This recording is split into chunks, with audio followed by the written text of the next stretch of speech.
we recording? Hey, it switched. Yep. All right, hello, and welcome to yet another episode of Witches and Wine. I am your hostess with the mostest, Lola Stardust. This is the show where we talk about witchy stuff and we drink wine. Clink and drink, my friends. Clink and drink. Clink and drink. Clink, clink. Yum, yum, yum, yum, yum. I got really excited about that drink of wine. I swear to God, every time we start recording something, my kids have to walk by. What do you need to do, hon? Go through we'll get it filled out. Don't worry about it right now. Yeah, just go. Okay, we have children in the house. Children. He's 16. He's started his first day at work today, so not a child anymore. And his first job But my ever baby. is selling Halloween stuff. Yes, he sells Halloween stuff. Hello, son of a witch. That son of a witch. All right, so yay! So before we get started and turn it over to this lovely lady that's watching us from Idaho, just across the border from where we're at, the border, yeah, the border. It is a border. Yeah. I'm gonna turn it over to my partner in crime, Silent Stardust, and he's gonna talk about the wine we're drinking tonight. Take it away. Thank you, honey. Hey guys, tonight we're going back to my favorite wines in the world. We're going back to the Bordeaux region. Tonight I chose a 2010 Chateau de Chantegrive out of the Graves region. Bless you. 2010 Bordeaux's are considered the best grape year in the last 20 years. It has pretty much legendary status. And this was a lost case of wine that we found at my work recently, and I popped the bottle open tonight, and oh my goodness, it is absolutely delicious. 50-50 Cab Merlot blend. Runs you between $25 to $35 a bottle. Really, really smooth tannins. Gonna pair with any kind of red meat. If you guys can find it, get your hands on it. Well worth the bottle. Well worth the cost. It can lay down all the way up to 20-30. That's how good a wine it is. Just make sure you're turning your cork so it doesn't shatter. Ah! All right, I'm gonna go ahead and step out now, and we're gonna have our guest or our co-host step in. Yeah, thank you, sweetie. Mwah. We're married. Are you sure? Don't tell my husband Don't tell your husband that you're married. that I'm married. That you're married to your husband. So this is Isleen, Hello. my co-host, my other partner in crime. We crack up in hell. Yeah. So, inside joke. All right, so let's go ahead and talk to this lovely lady that is so patient, and I'm really excited to talk to her. Paisley Wilde, she has a podcast / YouTube show called The Spaces Between.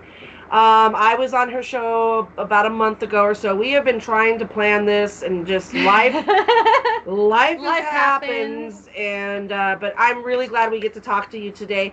So, hi, welcome to the show. And you have wine too. You want to talk about your wine real quick?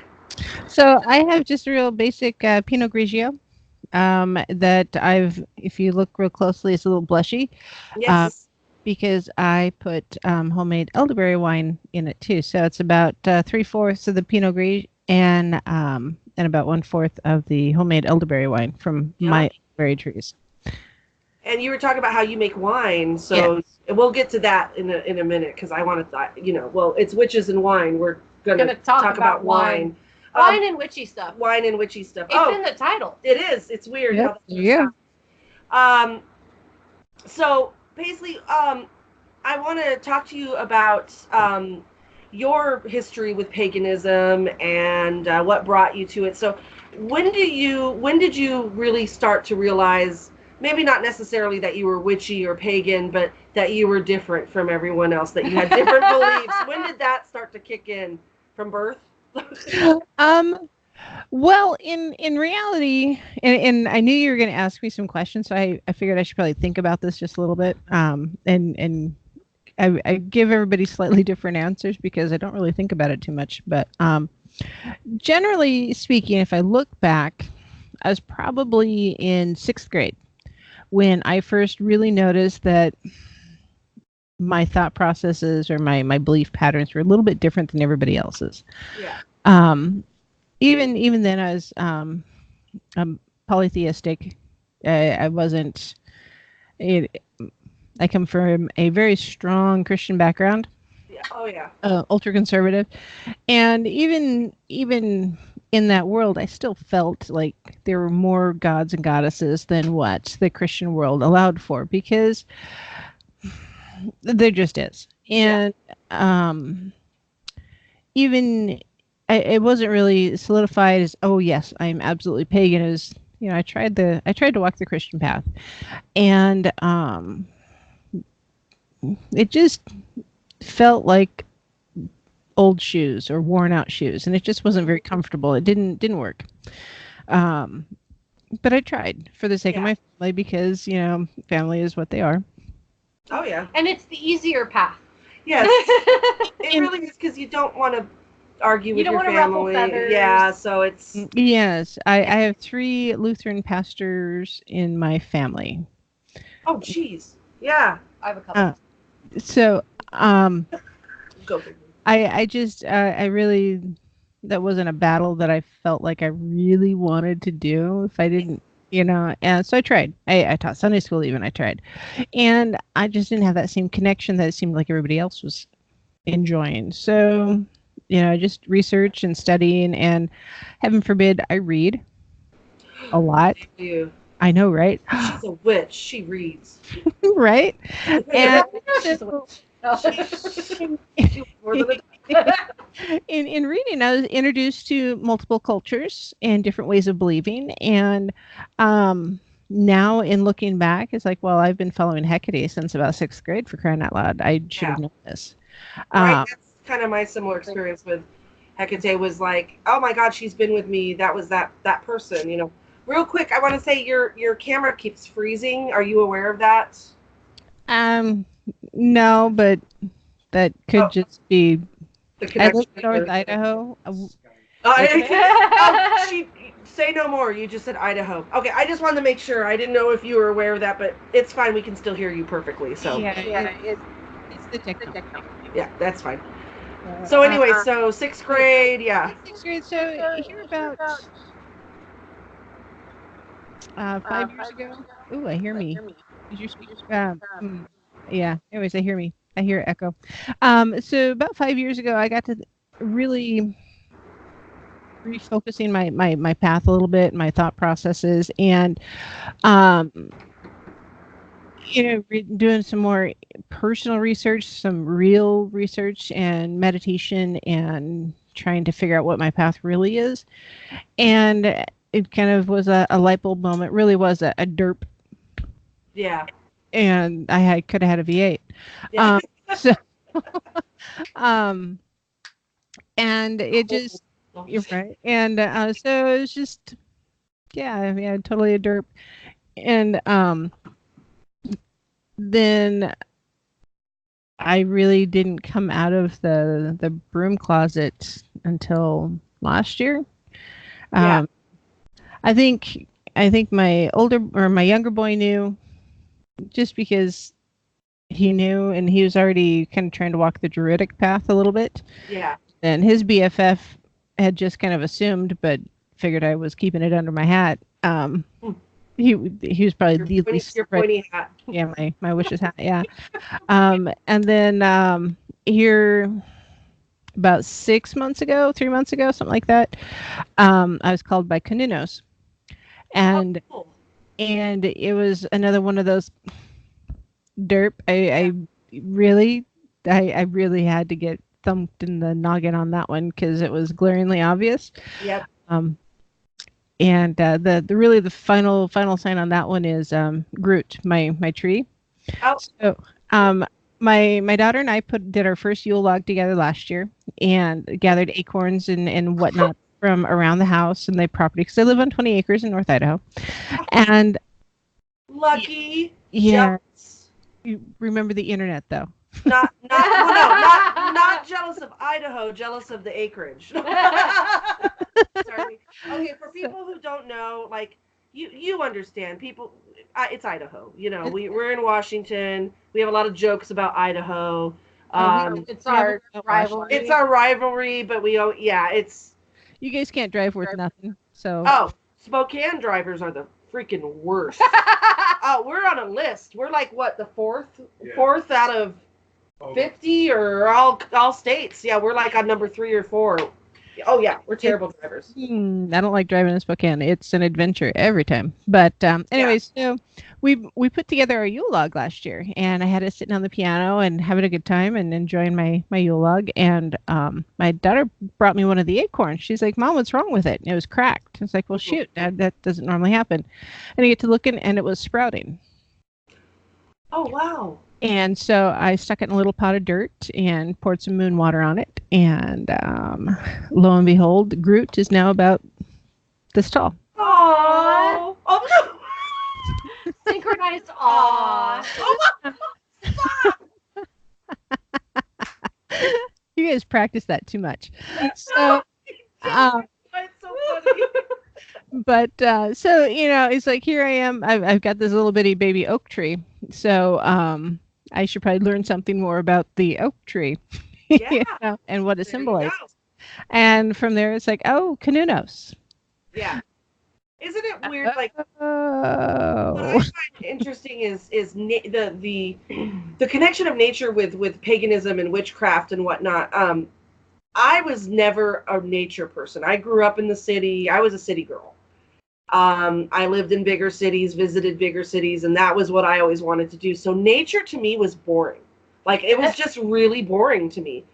And what I really like about paganism and Wicca and this belief, the earth-based religion part, is I'm probably a late bloomer in the whole nature scene, but I have always, from the time I was a child, I talked to trees.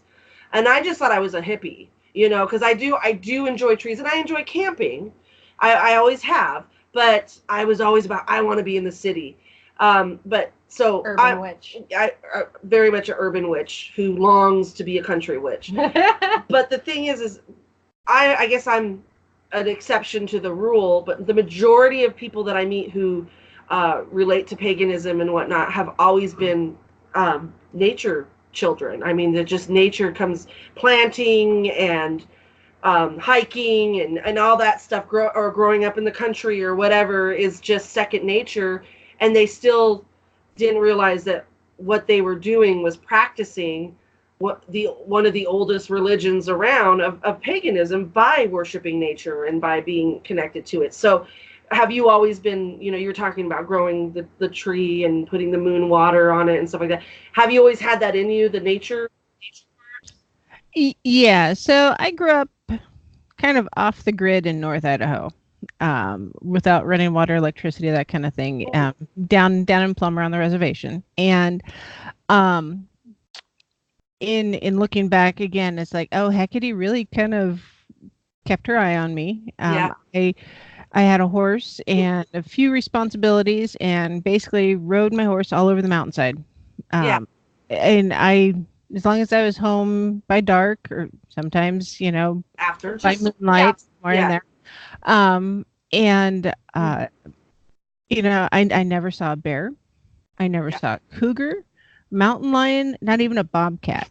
All of those wild creatures that potentially would have seen, at least my horse as potential lunch, I never saw a single one of them. You were protected.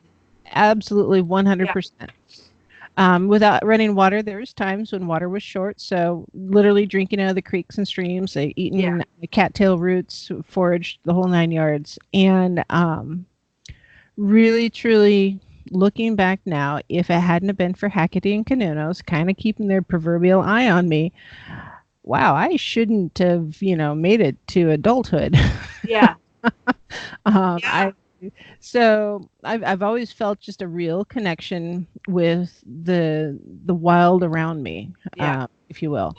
Canunos is perfect for that, but then Hecate is also the dark and the spaces between. The bases between. Look at that! Yeah.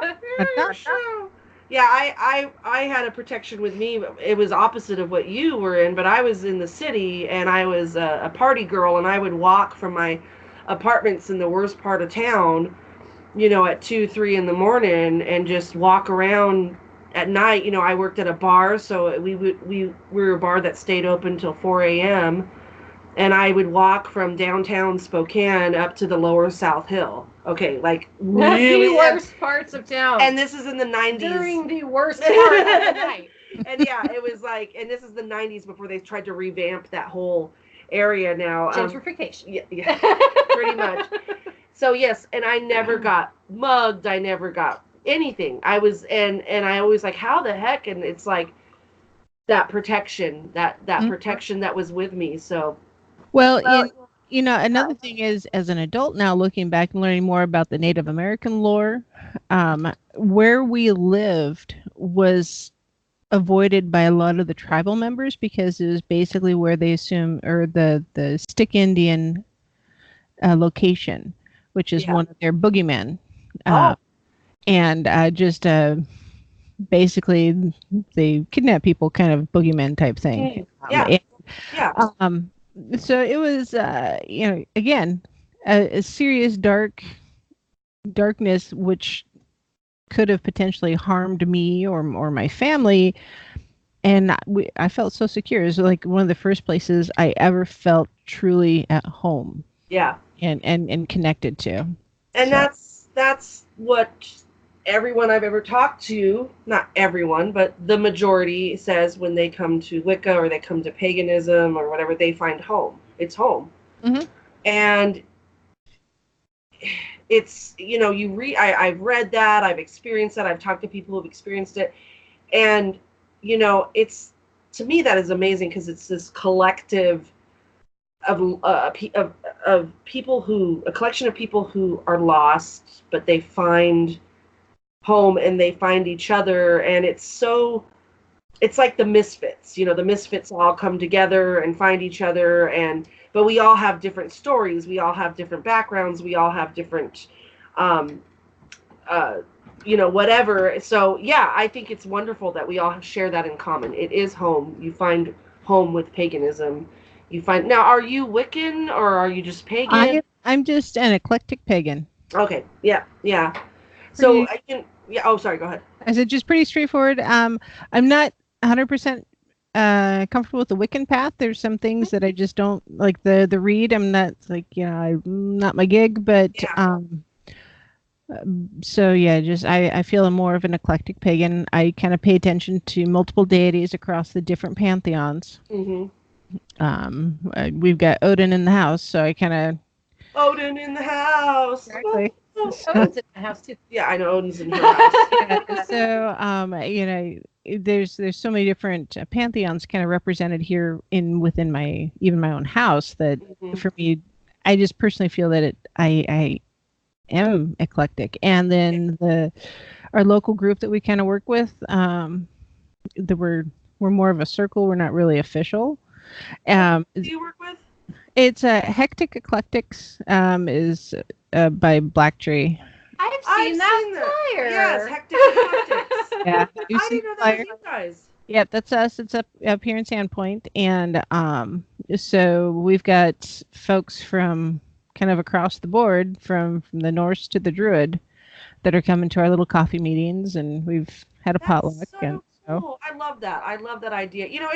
I was drawn to the name. Yeah, I like Hectic Eclectics. It was just a little bit far away for me to actually go to anything. But yeah. Are you now? Why am I thinking you're in Sandpoint? Mm-hmm. You're in Sandpoint. Okay, I'm in Sandpoint. Yeah. Did she say Sandpoint? Just a second ago.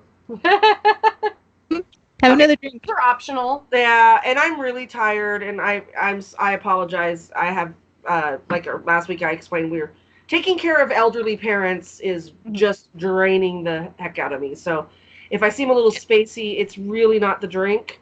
It's the drink is helping. The drink is actually helping me forget that I have stress right now. So yay, clink and drink to self-medication. No stress. Yep. No stress. Clink. No stress. No. No. Thank you. She does that for me. It's nice. So why don't you tell us about your podcast, your YouTube show, The Spaces Between? How did that? When did this start? So the genesis was some. Was that your husband laughing in the background? Yes, that was my Okay. So, I've got a couple friends that have a podcast or a radio show on Truth Frequency Radio, Yeah. and and they have a YouTube channel. Anyways, and now they've got a podcast and everything. So I also know the owners of Truth Frequency Radio, and anyways, I was listening to their show one night last spring, and I was sick. I had a fever of like 101, and I was on NyQuil and kind of at those That's nights, always the best. Yeah, creative. Yes, the creativity just flows when you're high like that. I've been kind of thinking it'd be fun to have a show. I was thinking about it even last year, but I wasn't sure what it'd be about. It's like, and I had already had the name, but what would I talk about? What am I going to talk about? Anyways, here I am in my cold state, and I'm listening to the Paranormal Portal, and I messaged because they were talking about, I don't even remember what they were talking about, and just paranormal stuff. And so I messaged the owner of the radio station. It's like, hey, I have a show idea, blah, blah, blah, blah, blah. And talk about paganism and call it The Spaces Between. And Chris Gio, the owner of the station, he said, like 20 minutes later, he goes, hey, do you like this song for bumper music? So he already had a song picked out. Oh, wow. And so I'm like, awesome. well, that works. When do you want me to start? He goes, well, what are you doing on Friday? I'm like, Wow. So you guys are you talking about this last spring? Yeah, this last spring. So you guys are really fairly new. Yeah, really new. So I am new. So the Paranormal Portal's been going for a couple years. Yeah. So, but yeah, I'm brand new. I've only been on the air since the spring, and I cheated a little bit since I knew the Paranormal Portal and the Truth Frequency Radio folks. So I've kind of kidnapped some of their listenership, if you will, and it's totally cheating, but I'll take it. Yeah, why not? And then I knew some people locally that were kind of on the pagan path also, and it's just kind of. That's how it sprang up. So the whole idea of the show, or the whole reason for the show, it's my path. It's what I'm learning. It's my journey. Yeah. So the different things I talk about are generally things I'm studying or kind of researching and looking into. And then I like having the guests because I've gotten so many different viewpoints now. And how am I really going to pick what is my path if I don't know what the other potentials are? Yeah. So, yeah, thank you for coming on and talking about it. And I've got a couple others. I had Dev Varner last week. She's a psychic. And so we talked about, protecting yourself as an empath. Oh, cool. Yeah. And, tonight I talked about unintended consequences. Oh, interesting. That's really. Can you give us a little bit of just? Yeah. So I wasn't quite sure. So. Funny story. I wasn't sure what I was going to talk about tonight on the show because it was like, well, what am I going to talk about? And I went to fix dinner. I was going to make cheese soup, and so I had my favorite Pyrex cup, and I filled it up with milk. I was going to put it on the stove, and instead of putting it, starting to cook, I dropped it and broke my big giant Pyrex cup all over the kitchen floor. I'm like, oh crap! Shoot, not quite. Yeah. Said, but shoot. Anyway, so my son is currently staying with us, and he's like, well, I'll help you clean it up. So, and I'm not crying over spilt milk, but I'm like, arg, Yeah. I understand this as a kitchen witch. Like, also, you're mourning the loss of your big Pyrex cup. Yes, that's important to some people. Really sad. You're not me, but it's important to others. Totally get it. As I also feel that I'm a kitchen witch as well. So yeah, my favorite Pyrex cup is no more. I will probably bury it tomorrow. And say a little blessing for it. Yeah. Pyrex cup, you'll be missed. Okay. Sorry. So I made hard cider last year. Yeah. I squeezed the apples myself, the whole 9 yards. And so I had it in these little flip top bottles. And I had said, hey, if you clean this up, you can have this bottle of cider. And just make sure you open it over the sink because it's under pressure and I haven't really looked at it. Uh-oh. 8-foot ceilings in my kitchen. You have what? 8-foot ceilings in my kitchen. I know where this is going now. I don't, because I'm not a kitchen witch. I mopped my ceilings this evening. Oh, geez, really? Yes, I had cider dripping off my ceilings. Oh, wow. Yeah, it went. Oh, no. Yeah. Oh, my goodness. And my son, I was down in the studio area working on some stuff, trying to figure out what I'm doing on my show, and oh no, and it's literally dripping off the ceiling. It's on the curtains. It's all in the clean dishes. And my son just sits down on my daughter's pink footstool with his head in his hands. He's like, "Can I go to bed now?" Oh, no, you promised to clean up the glass. You need to do that first. So that was unintentional.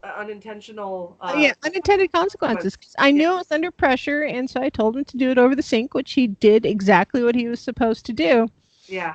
So it's like, all right, well, science experiment time. So I've got like a dozen bottles. So went outside and he opened a bottle outside, and the foam shot probably 14 feet in the air. Oh, wow.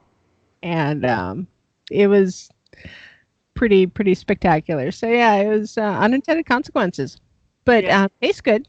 That's like good cider. Yeah. Yeah, good cider. Contents may be under pressure. Yeah. Yeah. Yeah. So, third bottle is a charm. He opened it upside down into a pitcher, so it foamed out of the bottle, and then yeah. Oh, okay, yeah. So yeah, but so that was the inspiration for your. That was the inspiration for the show tonight. Yeah, unintended consequences. I like that. So when you thought of that just tonight, right? You think so? I don't feel as bad because we kind of do the same thing. Like unless we have a guest, we then kind of have an idea what we're doing. But if we're just doing a topic, a lot of times it's what do we want to talk about? And so I think the universe will tell us what we need to talk about. Yeah, I think. And your show sounds very similar to ours in the way that it's. Yeah, because sometimes I do. It's 100% off the cuff. What am I going to talk about now? And other times it's something I've been researching for the last week. Last week, and I talked about the shaman, the call of the shaman, the shamanic path or shamanic path, and so I did a lot. That was good. That was a lot of research into that one because I felt it needed it. Yeah. And so I was going to talk about that actually previous to then, but got derailed slightly and had to do something else. So that was going to be, I think, 2 weeks ago. My son and his friend hit a deer on their way home, and totaled the car. And they're like, "Hey, can you come get us?" I was like, "But I go live in like an hour." What do you do when that happens? See, because you're live, you've got a schedule. We just kind of go by the seat of our pants. So what did you do? Did you have to cancel the show or? So I went live on the radio show. But I canceled the YouTube. So, but I've got the radio show audio. I'm just gonna load it into YouTube with some, pictures or something, and then so there's the YouTube video because there's some really good information about. You guys are so technically advanced compared to us, like we were saying earlier. You're like, and I want to talk about that because the producer of your show is your husband, correct? Mm-hmm. And he has a show. Can you tell us real quick about his show? He says no. So, mostly it's just they do kind of paranormal things. So what's the name of the show again? Paranormal Portal. Oh, that's his show. Mm-hmm. Okay, got it. Okay. So you're basically this married duo of occultish media people. I don't. We will soon take over the world. Media people. Yeah, media people taking over the world. Yes. Well, No, I'm looking. We're coming up to 30 minutes, and so I want to make sure that we get this wrapped up. Can you tell us also, because I'm sure some viewers will be looking and going, "What is that picture behind you?" Can you So the bumblebee behind me was done by Kathleen Brock, and she's just a really phenomenal artist. She's currently suffering from Lou Gehrig's disease, so her artwork is she's not doing as much. Anyways, there are prints for sale, so email me. It's wildpaisley@gmail.com, WILDEPAISLEY@gmail.com, and it's just I really like the bumblebee. She gave it to my daughter, and my daughter is not allowed to have pretty things yet in her room. Why? Why? Because she uses markers and glitter and glue and. Those sound like pretty things to Those me. are pretty things. So as I'm preparing for my show, she gets out her glue and decided to do artwork. The glitter. Oh, that's cute. Yes, but her fidget spinner is now firmly stuck to a piece of paper along with her yellow marker and an empty bottle of bubbles. So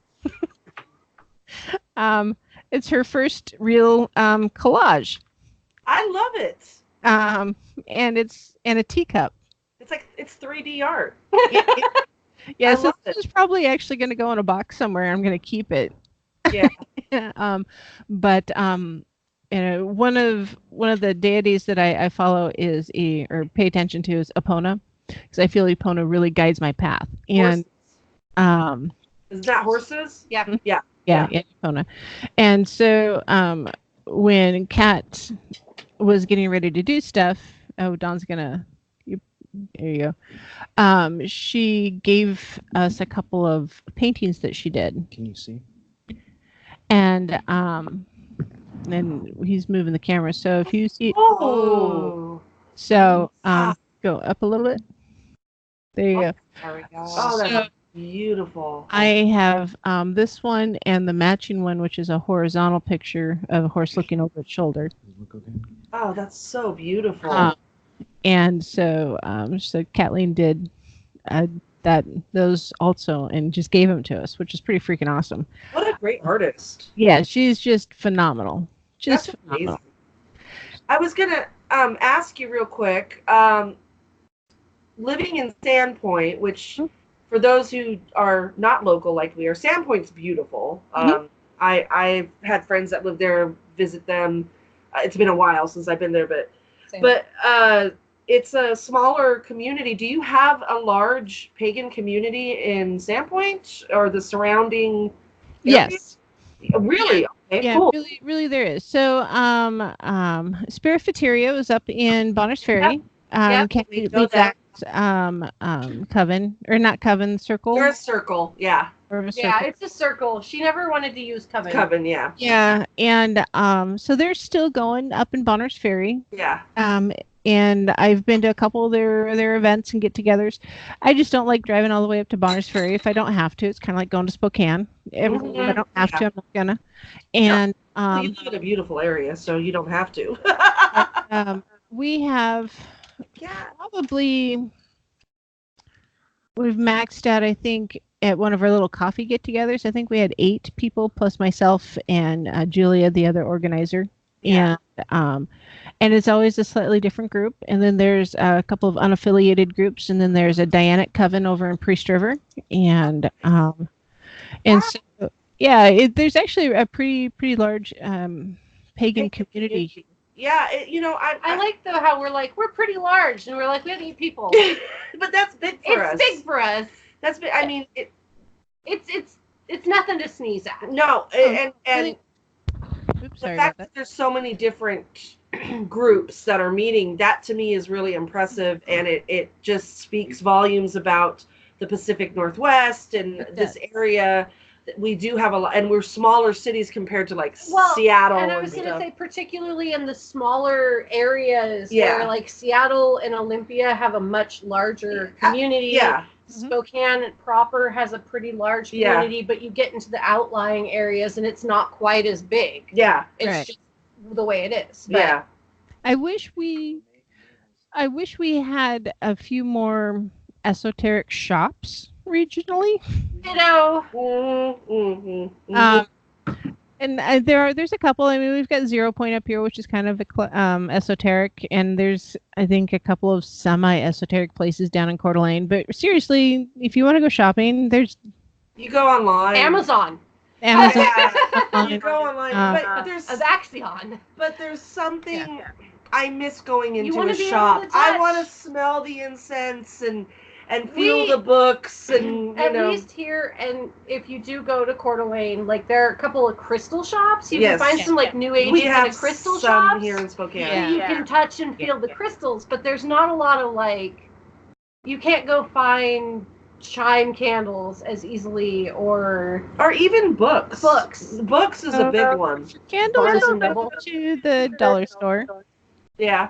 I got some really awesome pillar candles, and I tend to use a lot of birthday candles for my stuff, just because they're short term. They're little and they're all colors. They're fabulous. I use a lot of tea lights myself too, which are super cheap, and I just go get them at Walmart. White is all purpose. Yeah. So, like, for a lot of like healing spells or anything, I will almost always go birthday candles first, because there's joy and happiness kind of affiliated with birthday candles. With the whole good idea. Perfect size. Yeah. They really are. And I don't feel bad then, because I only used half of a candle that's like, this tall, and I got exactly a little pot. So I have so many spell candles sitting around that we've half used. Even my chime candles, I only use like this much of them, and then I don't use them again because I used them for a particular thing, and so they're sitting all around on my thing over there. My altar. That thing over there. That thing. Yeah, that thing over there. That's the sacred thing. The sacred thing with all the sacred stuff. It's not really an altar. It started out as an altar, but it's kind of a catch-all for ritual stuff. So we have an altar we use in our coven. That is like we take stuff from that area and put it onto our official coven. It's an altar. Pantry. It's got a lot of dust too. Yeah, witch's pantry. There you go. If you count the cupboard below it. Yes. Definitely counts as a witch's pantry. There you go. Magical cupboard. I got a good deal on that. Magical cabinet. Thank you. Oh, winemaking, real quick. We're gonna tell us about the wines you make and all that fun stuff. So I like wine. Yay, wine!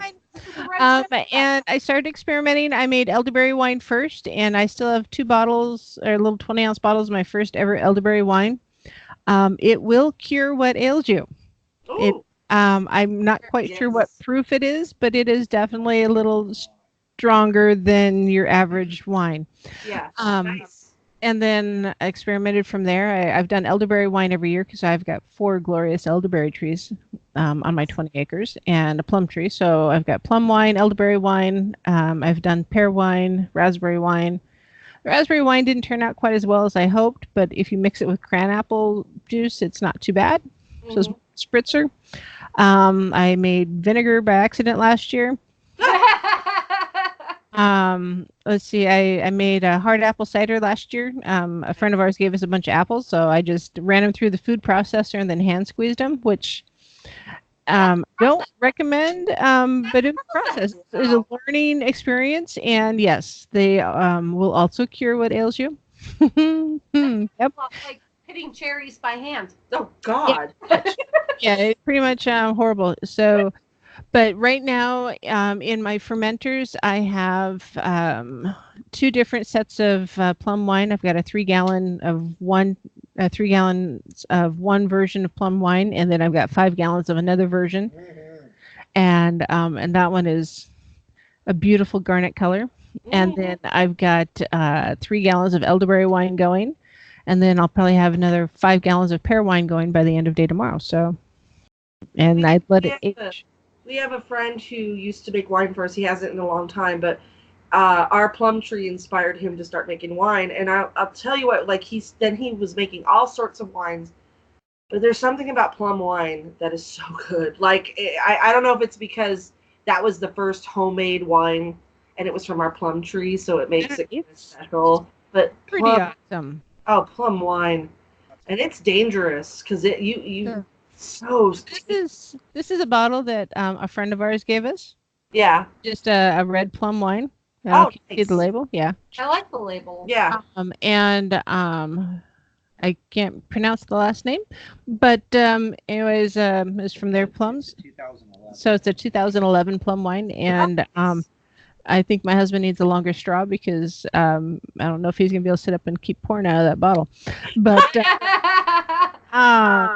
but I made mead for the first time this past spring. That was fun. It was good, and I'll probably be doing that again as we approach. I don't know if I'll do a short batch for Samhain or if I'll wait and do it for Yule. But